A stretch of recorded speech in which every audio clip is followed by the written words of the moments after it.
vos chats. L'homme africain n'est pas un animal. Nous ne sommes pas des cobayes de vos labos pour que vous commenciez vos tests sur nous.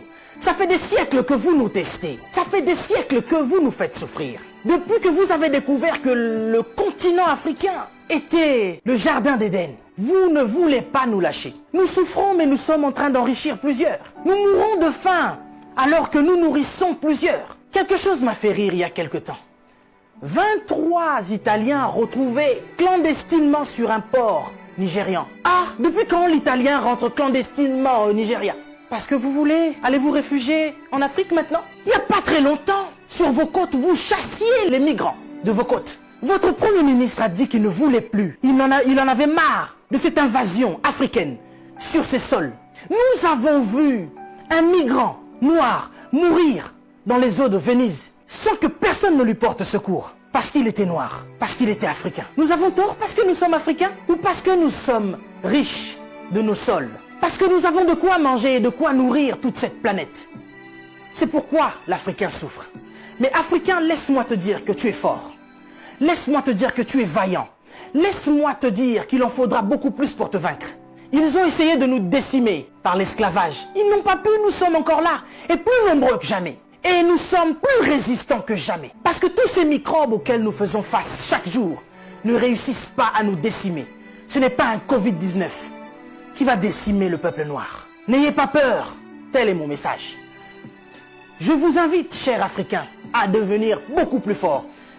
Ne faites pas confiance à ceux qui nous gouvernent. Ça fait des lustres qu'ils sont là. Ils prennent leur retraite tout en étant présidents. Ils ont du mal à lâcher ce fauteuil qu'ils pensent être éternel. Qui a déjà fait 200 ans au pouvoir? Êtes-vous assez fort pour faire 300 ans? Vous n'arrivez même pas à faire 100 ans. Mais vous êtes tellement médiocre, ignoble. J'ai suivi plusieurs de nos présidents africains qui ont copié le discours du président Macron. Bande de marionnettes, bande de gigolos. Vous n'êtes même pas capable d'écrire vos propres discours, au point où vous devez copier sur ce que Macron dit. Lui-même, il est en train de mentir à la population française. Son gouvernement nous ment depuis le début. Et vous, vous suivez Macron pour continuer à mentir aux Africains? Mais nous, vous nous mentez depuis des siècles. Vous nous mentez et encore vous nous mentez. Pour remplir vos poches. Vous vivez dans des palaces, mais vous vous souciez même pas de ce que l'Africain doit manger. Oui, nous sommes en deuil. Et depuis des siècles, nous sommes en deuil. Parce que nous ne pouvons pas manger à notre faim. Parce que nous ne pouvons pas avoir de l'eau potable. Parce que nous ne pouvons pas avoir de l'électricité. Regardez à l'est de la RDC. Il y a un génocide qui perdure. Des gens meurent. Qui en parle? C'est sous silence. Et aujourd'hui, l'OMS vient nous parler de la pandémie, de l'épidémie, qui n'a même pas fait 100 000 morts dans le monde. Ces millions de Congolais qui meurent chaque jour. Qu'est-ce que vous en faites? Vous nous parlez de crise? Vous voulez prendre des décisions de crise? Mais nous, ça fait des siècles que nous sommes en crise. Qu'est-ce que vous faites, cher président? À part manger et boire et faire des fêtes. Vous parlez confinement? Oui, l'Africain accepte. Mais nous sommes en confinement, nous, depuis des siècles. Les gens meurent tous les jours de la famine. Ça, ce n'est pas une épidémie, ce n'est pas une pandémie. Des jeunes filles se font exciser tous les jours en Afrique de l'Ouest. Boko Haram est en train de exterminer des gens. Ils violent des femmes. Ils séquestrent des jeunes filles. Boko Haram, qui leur vend des armes? Qui en parle? Et à cause du Covid-19, vous voulez faire paniquer les Africains qui vivent déjà en panique depuis des siècles. Quand nous voyons nos frères qui essayent de fuir leur continent et qui meurent dans les eaux de la mer, ça c'est un génocide qui perdure depuis des siècles. Et nous en avons marre, nous en avons assez. Nous voulons qu'il y ait un changement. Mais qu'est-ce qui vous manque à vous aujourd'hui? La Chine a pu construire un hôpital en 10 jours. Vous savez, ça fait depuis 72 ans, si je ne me trompe pas, que l'État d'Israël existe. Il y a quelque temps, Dubaï était un désert. Mais regardez aujourd'hui ce qu'ils ont fait.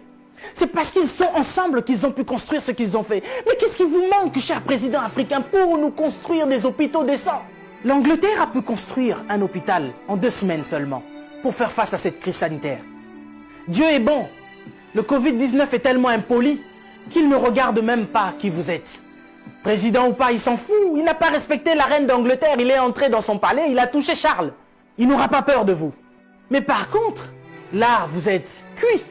Puisque vous ne pouvez pas prendre vos avions pour venir vous faire soigner ici. Soit vous survivrez, soit vous mourrez. Africain, réveille-toi. Africain, lève-toi. Si Martin Luther King est mort, si Rosa Parks est mort, si Malcolm X est mort, si Mandela est mort, si Winnie Mandela est mort, nous sommes là.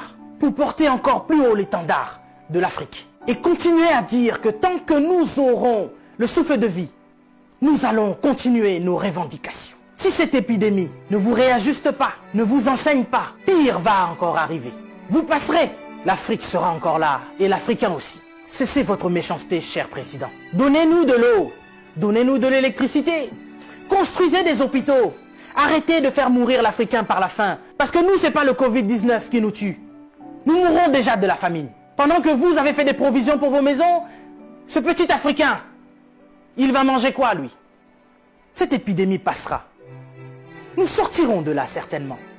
Mais vous n'allez pas vous en sortir ainsi, devant le tribunal de Dieu. Mais avant le tribunal de Dieu, ici sur cette terre, vous serez jugés. Africains, sois forts. Que personne ne te fasse peur. Respectez les règles d'hygiène, mais n'ayez pas peur. Nous sommes forts. C'est Dieu qui nous protège. Et que Dieu vous protège, chers Africains. Que Dieu vous garde là où vous êtes. Le combat n'est pas encore fini. Ça ne fait que commencer. Que Dieu nous fasse justice.